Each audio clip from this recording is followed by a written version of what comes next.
Welcome to this video on DC series and parallel circuits, where we will explore the fundamental principles governing the flow and division of electrical energy.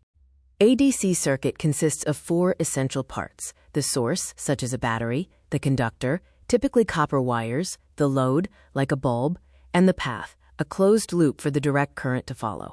In a series circuit, resistances connect end to end, providing only one path for the current. The current remains constant everywhere, and the total resistance is the sum of individual resistances.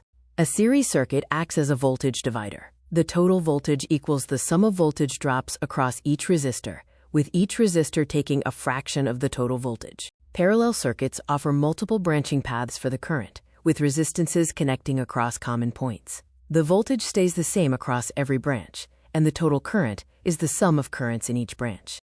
A parallel circuit functions as a current divider, splitting the total current into its branches.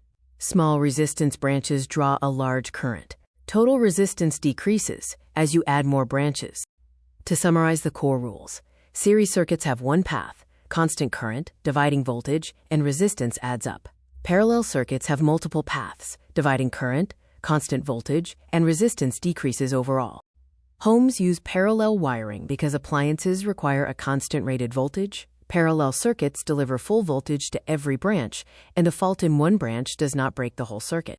Real systems often use series parallel combinations. Parallel batteries provide higher current capacity, while series batteries provide higher voltage. Automobiles utilize combination circuits for starting and lighting.